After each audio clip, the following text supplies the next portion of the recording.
Are you going to do the introduction or you like me to No, go? you go ahead. You go. Okay. You're the main person, the Okay. speaker today. Okay. Good morning, Coldwell Banker George Realty. Thank you for coming to the training. This particular contract will be a three-part training.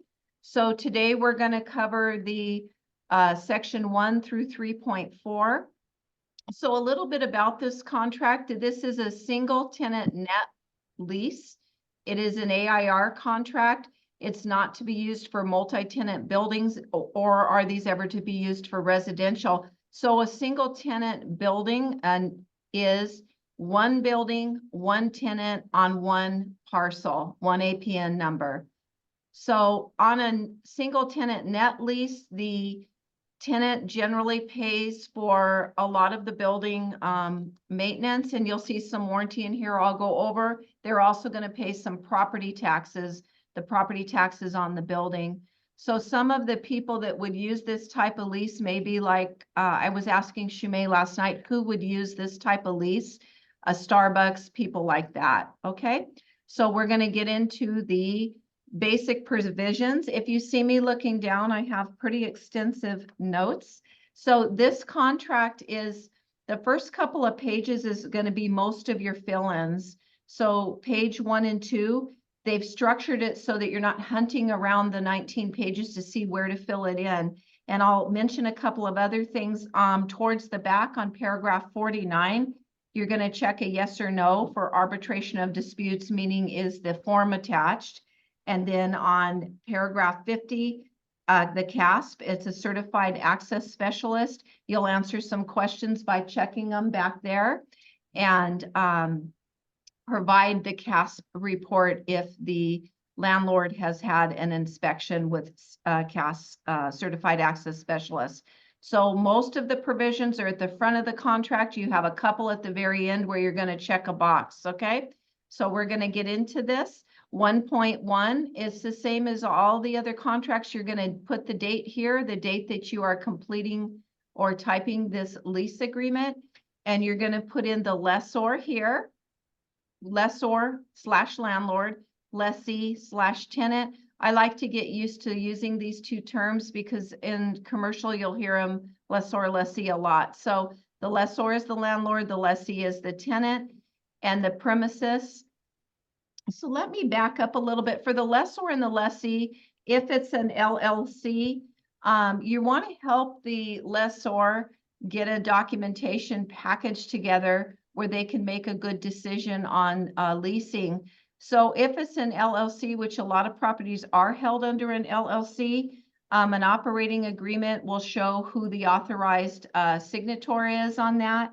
So you would want to put that into your have that available. If the lessee's an LLC, you want as a lessee's agent to supply as much as you can. I'll go over the package that we normally collect for tenants in common. All parties must sign. For a general partnership, the general partner with the authority would sign. Limited partnership, the general partner signs. A corporation, there's 2 different lines of officers and you pick one from each line. So the first line would be the board chairman, president, or any vice president. Choose one of those to sign, and a secretary, assistant secretary, CFO, or assistant treasurer may sign. You pick one from that line. So why is this important? Because you want a valid lease. We've done all the work. We want to make sure we have the right signing party. And most lessors are going to do a check on that as well. They're going to make sure that the party that they're dealing with is the appropriate party signing the contract.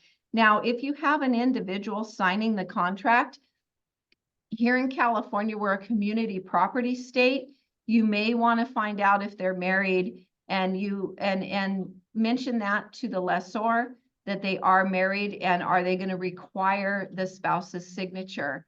So, and if the landlord doesn't want to, then you've done your job by just bringing it up. So what do we collect in the application package? So the assigned application, if there's a guarantor, then the guarantor also needs to provide the same application package, and each tenant will provide one. Credit check fee, I've seen them ranging anywhere from $35 to $50 per applicant. copy of a government issued ID, such as a passport. It could be a driver's license, and 2 full years of tax returns, the most current past 3 months of bank statements. I always tell them they can black out the account numbers.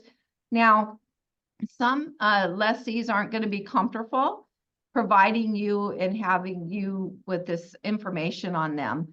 So what I tell them is we could either have the lessor create a Dropbox and they can drop those documents in. They can bring a sealed envelope to my office and I will take that sealed envelope to the lessor, or they could drop it at the lessor site so that they're rest assured that it wasn't, you know, in my hands. It goes straight to the lessor for what they need. Okay. So that's a way to make them feel a little more comfortable if they don't want to share everything with you. So the premises, here you're going to put in the street address, including city and state and zip. So make sure that's filled in properly here. County of LA. And then here you see that they're asking for a description of the property. So what would be a description? You can use the APN number, you can use the full address, or you could call title and get the full legal description of the property and use that. We do not recommend that you use the square footage as a description of the property. For instance, that you say industrial building approximately 11,000 square feet. So you'll see later in the body why we're suggesting that you don't use square footage as a description. Usually measurements can be not always completely the same as one to the other. So for instance, the city may have a measurement on that building. Maybe an old appraisal had a measurement. So things can vary in measurements. And if you and I measured a building, then maybe we wouldn't even come up with the same measurement. So that's the reason we don't recommend that you describe this property as a square footage. Use the APN, use the street address, or call title and get the legal term. They'll give you that for free. Okay, I mean the legal description, excuse me, and you can put that in here. So on 1.3, the term is whatever the term is, 3 years, 2 months, or whatever, commencing. When's this term going to commence? You put the date here. And when is it going to end? You put that here. So if the premises is vacant, a lot of times you'll see lessors providing the lessee some early possession. So if they're going to have an early possession, you put that here. During their early possession period, that base rent is abated. Now, this is not for them to go in and open business. It's for them to go in and paint or whatever they're doing, carpet, things like that. So it's a courtesy from the lessor to allow the lessee to go in a bit early and get ready for opening, okay? So the base rent you would put here, payable on the first day of the month or whatever the lessor is requesting, and commencing. So what date is that base rent payment going to commence? Now, you know, up here, we put a commencement date on the term here, but this date could be different from this commencement date because the gap in between this date and this date could be that you've negotiated rental abatement. So that would have been negotiated way out ahead of time in your letter of intent. So these two dates can be different, okay? So the commencement date and the base rent commencement date can be different dates. It could be a 3-month difference depending on how the rental abatement was negotiated. So here, right here, you check this box. I would say in 99% of the leases, you are going to be checking this. And it's the base rent adjustment form. And here, I always call it paragraph 51 because there are 50 paragraphs already in this lease agreement. So I'm going to call this base rent adjustment form, I'm going to call it 51, and we will go over the forms. As we get into the lease further, I'll have all the forms in the back and we'll go over those so you know how to fill them out. So base rent and other monies paid upon execution. So what you're going to want to advise as a listing agent is that the lessee needs to come in with a cashier's check for the total due upon execution of this lease. So they need to have a cashier's check. And generally, we print out 2 lease agreements. And the reason why is because we want each party to have an original signature lease. Now you say, can I use e-doc, e-signature? You can, depending on the lessor. Some are going to require that they have original, or what we call in the business wet signatures, and some will be okay with the e-signature. But generally, most of the people that we're working with right now, they want originals. So we always print out 2 copies of the lease, have it all highlighted, make it easy for even the other agent, and make sure that you mention to them to bring in that cashier's check. You want to collect that upon lease signing. When the tenants leave, you want to give them a copy of the document. It's not fully executed yet, and you want to give them back a copy of their cashier's check. So once you get the lessor's full execution, you will of course give that to the other agent, and you will give them, you can email it first, and then you will provide them with the original signature document. So the base rent here is $1,000. Now for the period of what? Now remember, I said up top, maybe we have 3 months of rental abatement negotiated in this. So the period may be on the 4th month. You always want to structure this so that the lessee is coming in with 1 full month of rent up front. So it could be in the 4th month. So they're going to prepay that month because the other 3 months ahead of that were abated. So you need to, it's real important to put your period here. Whatever the security deposit is, that would have been expressed in your letter of intent. And we have had a couple of trainings on that. If anybody has questions on letter of intents, we can take that offline and talk about it. If there's association fees associated, that would go here, or other. There's other fees that you need to collect. Now this is a net, but let's say it was a triple net and there was CAM fees involved. But this is a net lease, but I'm just showing you where you would put it. The amount here for the period, and then you would say down here that it's for CAM fees, okay? So then this is going to calculate the amount down, and you're going to collect that in a cashier's check for the lessor. So the agreed use, again, this would have been already talked about in the LOI, because the lessor needs to know that, because they try to structure their properties. They want to have the right mix of tenants in there. So that would have been already discussed and negotiated in the letter of intent. So you want to make sure you have that in there. Don't miss filling that out. So real estate brokers, this should look very familiar to you. We fill that out with the lessor's brokerage firm, their license number, whether they represent as dual, both, or just the lessor's agent name and their license number, and whether they're representing both. So the same goes for the lessee's brokerage firm. You fill all the same information out. Now let's say that we were dual here, Coldwell Banker George Realty, meaning it's the same agent representing the landlord and the tenant, or it could be 2 different agents from our brokerage. We're still dual, but let's say it was the same agent on both of these. Please fill out both sections. Even if you're just mimicking that section, you want to make sure there's no question. If you check dual up here and it's you as the agent, make sure this is also filled out. Don't leave that blank.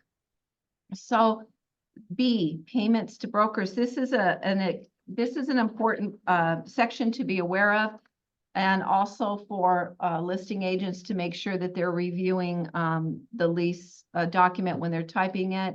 Make sure that everything's good on this. So payment to brokers. Upon execution and delivery of the lease, by both parties, lessor shall pay to the broker a fee agreed to in separate written agreement. Or if there's not such an agreement, the sum of, you either put a dollar amount here or a % of the rent that the landlord's going to pay. So this comes into play. Let's say you were working with a landlord that did not put this building on the market, had no listing agreement with anybody. You want to make sure you're covering yourself here with your commission. This will act as your commission agreement. You know, the changes that are coming up in residential in July, commercial brokers have pretty much always done this. There's always calls, or they put it in their letter of intent. They'll call the listing agent and say, hey, what's the commission on that? Because not every commercial broker accesses and posts buildings to the MLS. In fact, a lot of them don't. So when we're negotiating, there's a lot of calling back and forth. What's the commission? You know, and then they're writing it in the LOIs, the letter of intents, so that everybody's aware. But if there's no separate written agreement, make sure you're covering yourself here. So if you were chasing a building where there was no listing, make sure you use this to act as your commission agreement. So the guarantor, if there's a guarantor on this lease, you're going to put the name here. So please make sure you attach the guarantee document, because simply putting a name here does not complete this. We need the guarantee document. We'll be going over that. It's a 3-page document. Now, some of your landlords are requiring that these be notarized. I think it's a good idea. I think the notary fee is $15 per signature, so it's not a big expense. Most of, you know, they probably know somebody that's a notary. So make sure the name is here, and in addition that you have had them fill out the guarantee of the lease document, and it is an attachment to this lease. Don't forget to attach that. It's not good enough just to put the name. So the guarantor, as I said earlier, will also provide the same package, the application and everything else, so that the lessor can make a good decision on who the lessee is, and if they're qualified financially to rent the building. You want to help the lessor as much as possible, even if you're representing the tenant. Put a good package together, bring it over to the listing agent, and make sure that they know that you understand that you're going to be supplying these financial documents. It'll make it a much stronger LOI. And then it'll clue the listing agent into the, you know what you're doing on these. Okay. So an addendum consisting of, now generally for us, we do use an addendum. So remember up top, I already used paragraph 51. So here I'm going to use 52, and I'm going to call it 52A through 52, whatever letter in the alphabet I go to. So I'm going to click that box, and I'm going to put the paragraph here. So I probably don't need to, but for me, I always check the other box. And I want to make sure, and I want it right there. I want to say guarantee of lease. So if I have a guarantor, I'm going to type that here. And also remember paragraph 51, the rental adjustment. I'm going to type the name of that AIR form here so that they know those documents are also attached. So whatever you're attaching, I like it specified, because if they ever got separated, then they know that, you know, those were attached, and to look for them, they should be attached. So now we're going to go to the premise 2.1. Letting. So the square footage, and this is what this is talking about, of the site may have been used for marketing. Maybe we use it on our brochures for comparison purposes of the unit. So the base rent is not tied, and it's saying right here, tied to the square footage, and is not subject to the adjustment if the size is different.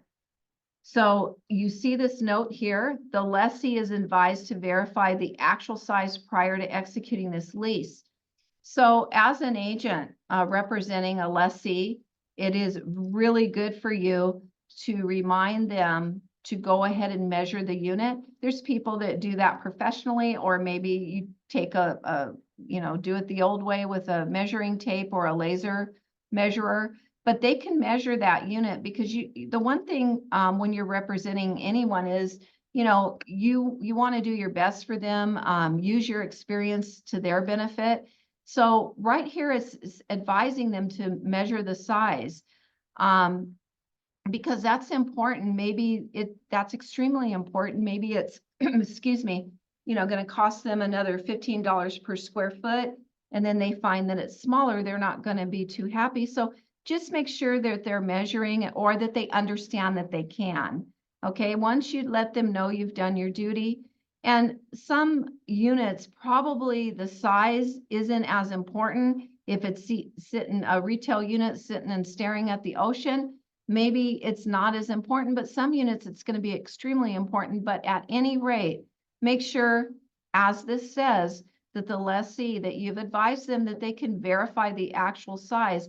And like I said earlier, I may get one measurement, you may get another. And so you want to make sure that they're comfortable and they're happy with what they're going to lease. Okay, so that's something that we can do to stay on top and to help our clients out. So the condition 2.2, so the lessor is going to deliver this unit broom swept and free of debris. Okay, so this is the warranty paragraph. Okay, so the lessor warrants that the HVAC system and building systems such as electrical, plumbing, fire sprinkles, etc., are in operating condition upon delivery. They're further going to certify that the structural elements of the roof, bearing walls, foundation are free of material defects, and that the premises does not contain hazardous levels of mold, fungus, defined as toxic. So again, this is a warranty. So warranties usually have an expiration time. So yes, this one does. So let's see right here. So the HVAC is going to be warranted. You see I down here where my mouse is pointing, for 6 months from commencement date and 30 days for the remainder of the structures. Okay, so 30 days can come and go fairly quick. I like that you point this out to your client. Make sure they understand that they can have this building inspected, because if a major thing goes off, especially in a single tenant, a net lease, it wouldn't be, fair if they weren't aware that they should have been inspecting the building. So you don't want to have the HVAC go out and it's beyond the warranty. You want to have them as advised as you can possibly make them, that they have a right to measure, they have a right to inspect the building. They want to make sure that they're happy with what they're leasing. So I would show them that they can go ahead and do that. This is the warranty paragraph. If you don't feel like 30 days is enough, you can negotiate and see if you can get a little bit higher days on the letter of intent. It's really important. Maybe the building's 50,000 square foot industrial building. Maybe they don't feel like they can conclude all of their inspections within the 30 days. And this can be done once the lease is executed. But if they don't want to spend the money prior to executing the lease, make sure they understand they have 30 days if they're not inspecting that building prior to signing the lease. And it's very important on these HVAC systems because those giant HVACs can be very expensive, thousands and thousands of dollars. So we want to just do the best as we can for our clients and make sure they're advised of this. So one of the things in the training that I was listening to, and one of the gentlemen mentioned, is the term as is. A lot of times in addendums, you will see premises to be delivered as is in quotes. So as is to me means something different. As is to you means something different. What does as is do to these warranty paragraphs? So when you are putting additional language in a addendum, if it's something that's already covered and you're not meaning to amend it, maybe you shouldn't be putting it in the addendum because that's already covered. Everybody knows through these paragraphs what's going to happen, how long the warranty is in the inspection period. So as is may not be good verbiage. I'll leave that to you and your lessor. But as is means a lot of different things to people. It could mean as is, okay, they're not doing any tenant improvement. So you need to be careful because triggering off using words that are already covered in here could be cause some confusion in your lease agreement. So compliance. So this paragraph 2.3, the lessor is warranting to the best of their knowledge that the improvements on the premises and and when the building was built, that it complied with the applicable laws of that time. So when this building was built or those improvements were done, they followed the laws of that time. It could be 1984, depending on when the things were done or when the building was built. So right here, it's telling you, there's a note there, the lessee is responsible for determining whether or not the applicable requirements, which is right here, they're defining it, applicable requirements, and especially the zoning, are appropriate for the lessee's intended use, and acknowledges that past uses of the premises may no longer be allowed.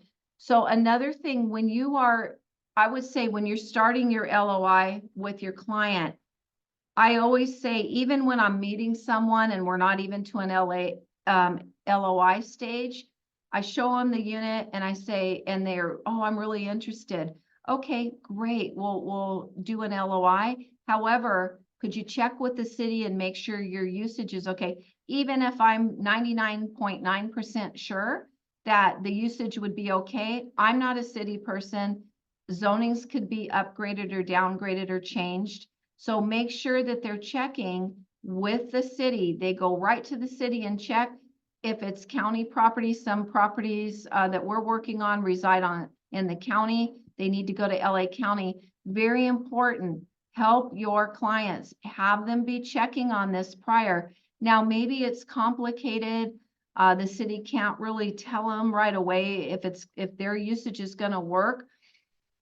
So I have seen leases where there is a contingency period regarding, checking with the city, the issuance of business license, etc.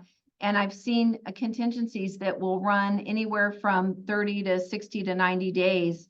So if it's something complex, so that the tenant can make sure that the building that they're leasing can be used for their intended purposes.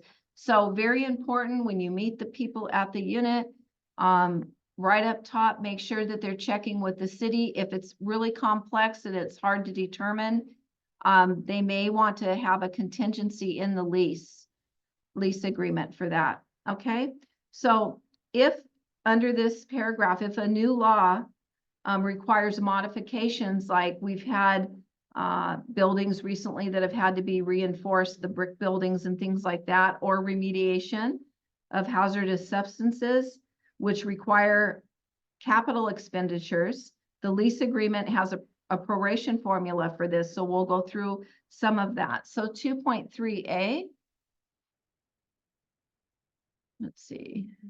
Okay, so if the capital expenditure, like if they had to do reinforcements, it's a new law, was required during the last 2 years of this lease agreement, and the cost of that capital expenditure is going to exceed 6 months base rent, then the lessee may terminate the lease, and the lessor can notify the lessee within 10 days after receiving their termination that the lessor is going to go ahead and pay for the difference between the actual costs and an amount up to 6 months. So there are provisions for this. So if the capital expenditure, and I'm looking at 2.3b now, right here, is not the result of a specific and unique use of the unit by the lessee.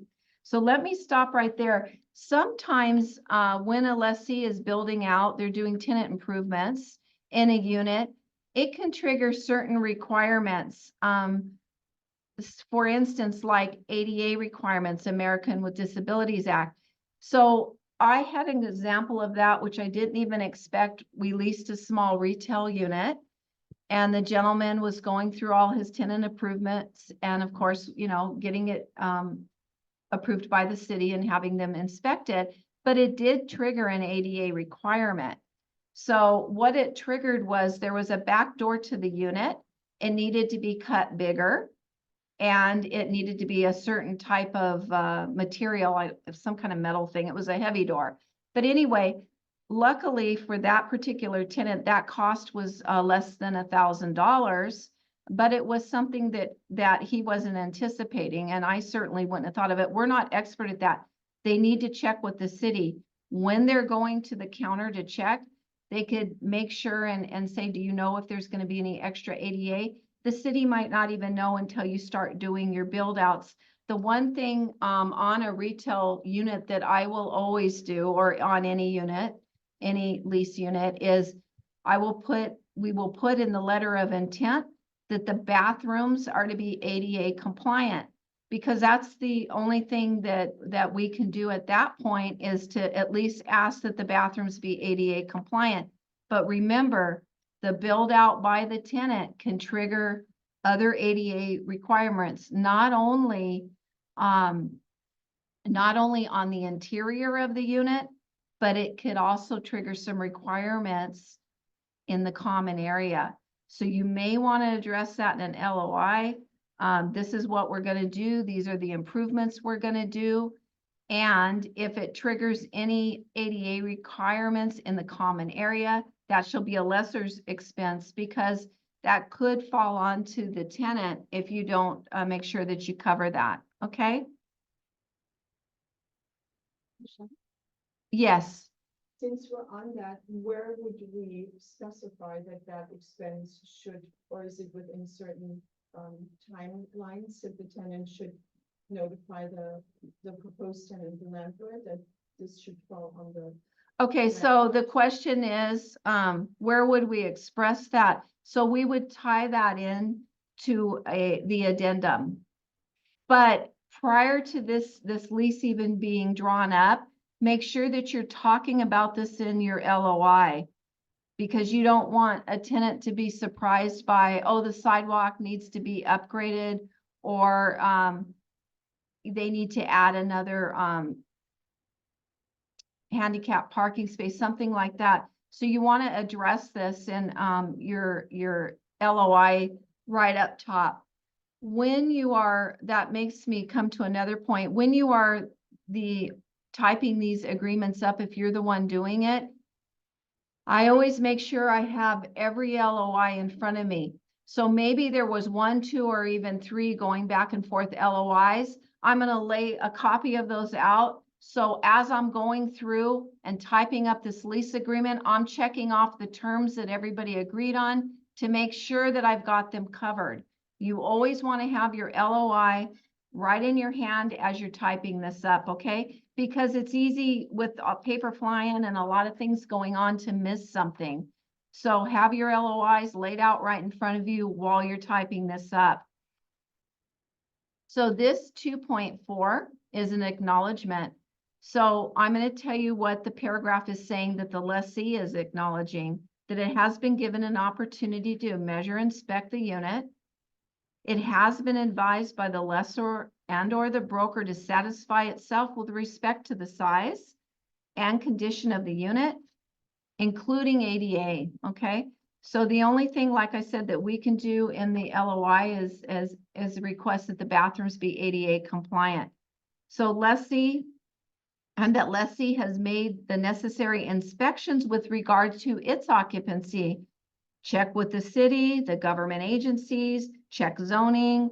If they want, they can have an architect work with them and check things with the city and make sure everything's good for their occupancy. And they're not relying on any representation as to the size of the unit made by brokers or the lessor. The square footage of the unit was not material to the lessee's decision to lease the unit, and that the lessor and lessee's agents have not made any oral or written side agreements. Everything about this lease is in this lease document. So now the lessor in the same paragraph is acknowledging, excuse me, that the brokers have made no representation, promises, or warranties. It's a lessor's sole responsibility to investigate the financial capability of all the proposed tenants. That's great, but let's help the lessor out. Even if we're representing the tenant, you want to present the best package you can. Make sure that they understand who your tenant is. If they have a beautiful website or they've had another business, take some pictures, send it along with your LOI so they see how the people are operating. Provide a little bit of a recap on who the tenant is right in the LOI, what their experience level is, and that could go a long way to help that particular tenant get that unit. So early possession is 3.2. So the base rent is abated during early possession. Maybe the lessor gave the lessee a couple weeks to get ready to open, and that's abated. However, the tenant does need to provide a certificate of insurance. Okay, and we'll get to that later in the base of the lease, but they need to provide a certificate of insurance to the lessee prior to any possession or occupancy of this unit. And the possession or occupancy may be denied by the lessor if the lessee does not provide this certificate. So it's very important. So that's another point. When you're talking to your lessee, make sure they understand during the LOI process that they're going to need a certificate of insurance. It's required by the lease. It's going to be required by the lessor, and they'll tell the tenant the limits that they'll need. So usually we like to get those ahead. So we'll tell them, you know, when they're signing a lease, make sure you send that over right away and have the landlord review it in case there's something on the certificate that needs to be amended. It usually only takes somebody's agent, you know, an hour or two, but they can send it over and let the lessor review it to make sure it is indeed the certificate that they were expecting and requiring. So delay in possession is 3.3. So if the lessors, despite the lessor's best effort to deliver this unit, they cannot deliver it by possession date to the tenant, the lessor is not subject to any liability for that, and it shall not affect the validity of this lease. So if the possession of the unit is not delivered within 60 days after the commencement date, then the lessee may notice in writing after the 60 days within 10 days that they wish to cancel this lease. So they do have a right to that. If the lessee does not cancel, as we just mentioned above, their right to cancel is terminated. However, if the possession of the unit still is not delivered within 120 days, the lease is canceled. And unless the parties want to come to some other agreement. Now, what could cause a unit not to be delivered? It could be that a tenant overstayed. It could be that the landlord was having some work done. I really haven't seen a delay in possession, excuse me, myself, but it can happen. And the lease, while they can't make provisions for every little thing, they've made provisions for a lot of things in these AIR leases. That's why you'll see them dominating in the leasing world. And 3.4 is the lease compliance. That means that's referring again that they need to turn over that certificate of insurance prior to occupancy of the unit or early possession. So make sure you're letting your clients know to get with their favorite insurance agent and make sure they're talking about the cost and getting that situated. So this concludes today's training. I will try to speed it up and do more pages in the trainings. I'm anticipating that we will finish the lease within 2 more periods of training. And I will go over most paragraphs that will maybe cause the most confusion or cause a lot of questions. And I may not hit every single paragraph going forward. And I'm going to turn it over to Peter if he has any comments. Well, okay. Now the important thing about the AIR is that they're pretty comprehensive, and then you know, some people think that it's overly comprehensive. They want to delete or they want to change the terms in the AIR forms, which is not recommended. If you want to change it or to modify it, you put it in an addendum, because it's easier to see and you don't have that much confusions. Okay. And another thing about the ADA compliance is that by law you have to tell the let's say whether you have any CASP inspection, which is the ADA compliance inspection, And if not, then you have to clearly tell this lessee that you didn't have that inspection done. And also it's a good idea to lay out whose responsibility will be as to the defense of the ADA case when some violation of ADA the compliance is alleged. So so you know you can put that into an addendum. You know whether you want to have the landlord responsible for the ADA or the landlord responsible for the ADA compliance. But usually it's the mutual responsibility. You know anything that's outside the tenant's premises will be the landlord's responsibility, and anything that's inside will be the lessee's responsibility. But when there is a ADA lawsuit, usually they allege both the landlord and the tenants. So in that case, both the landlord and tenant has the responsibility to defend the ADA case. And usually when you have a settlement with the ADA case, it's a global settlement. In other words, it will relieve the landlord as well as the tenant when the settlement is agreed upon. Okay, so that's all my comments. Any more questions for Michelle? Michelle is very comprehensive. She did everything in the list, and I'm sure that by the time she finished, she would have a very comprehensive picture of what an AI out lease is all about. Okay, so let's stay tuned. David, you have any questions? I want to make a comment that by using these forms, the AIR forms, we are saving ourselves as realtors significant sums of monies. Had we gone to an attorney to have these drafted, it would be extremely expensive. So using AIR lease agreement forms is very productive, very beneficial for everybody concerned at Coldwell Banker George Realty. Thank you.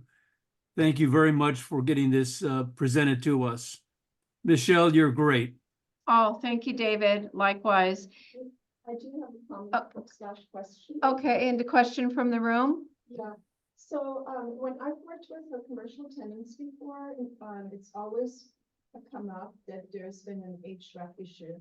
Yeah, And then we have to refer to the paragraph or the section number 2, whose responsibility it is to take care of the HVAC. And those HVAC units, as you mentioned, are they very could be expensive. 20,000, 30,000. And so if there is an issue there is an issue within that 6 months period, the landlord, it says the landlord warrants the HVAC for the first 6 months. But Correct. if the tenant then finds out before that 6 months that the repairs are needed and they need to give a required notice to the landlord, what does that required notice look like? Is it just a form of a letter, or is there an actual form? She's asking if the HVAC unit, just as an example, we have it in the warranty paragraph, which she's acknowledging for 6 months. But inside of the 6 months, the HVAC unit has some issue and needs repair. How do we notify the landlord of that? Is there a form? What I've seen, and I'll research your question, is documented in email. You could also mail a letter, you know, because we have in the lease the contact information of the landlord at the back of the lease, which should have their address, their email. So if you hit their email, they should be notified. Peter, do you have any any comment on that? Yeah, you know, they have anytime you have question or you want to have the landlord respond to your question, you can contact the landlord according to the notice to, Yeah. you know, the notice, the Mhm. contact information that you put in the lease. Yes, you can always just write a letter to the landlord saying that, hey, you know, HVAC has some problem, which is, you know, guaranteed in your lease. So please attend to that. Okay, thank Mhm. you. So, And, you know, going to the HVAC units, when you're representing a lessee, make sure that you direct them to find out the age of that unit, the tonnage, because these are very important, because what if that thing is 15 years old and then you're going, wait a minute, 6 months isn't gonna cut this. So you may, because of the age of that unit, you may want to extend the warranty period, or in addition, what I've seen done is add a clause that says, if that HVAC unit, and Peter, you're a better wordsmith than me, but goes out during the term of this 3-year lease, if it needs replacement, that would be the lessor's expense. What do you think, Peter? Because I've yes, seen that. Yeah, that's correct. because you Yeah, don't want to take responsibility for a really old HVAC unit. And the thing is, you need to have the experience to ask these questions. This is so important. And that leads me to one more point. If you're gonna come into the commercial arena and you don't have experience, Peter can give you recommendations, but I think you should team with somebody. It is so important. It's a wealth of knowledge, like incredible wealth of knowledge. So if you don't have experience and you really want to jump into commercial, please find an agent you can team with, and you will be so thankful because you'll learn so much from that agent. right, correct. I agree. Okay. And I don't- also when you have the HVAC, I mean the HVAC system, usually it stipulate that the replacement is the landlord's responsibility. Mhm. So and yet the tenant is supposed to maintain the HVAC. In other words, if there's a minor problem, you don't have enough freons and stuff like that, it's the tenant's responsibility. But Mhm. if the contractor certified that that AC unit is too low to be maintained or to be repaired, then you know, the landlord should replace it. Any other questions before we conclude?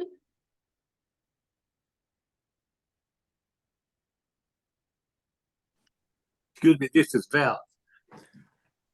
Hi, I Val. just have, yeah, hi, I just have a question about this different subject, the emails that we're supposed to convert in that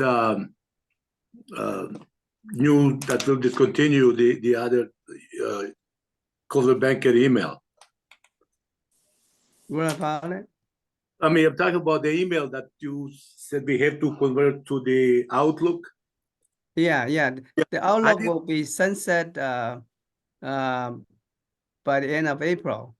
So you have to have a new email address for the Outlook email to be forwarded to. Is that going to be effective email that you sending from office or just the email from Coldwell Banker? Just the email for Coldwell Banker.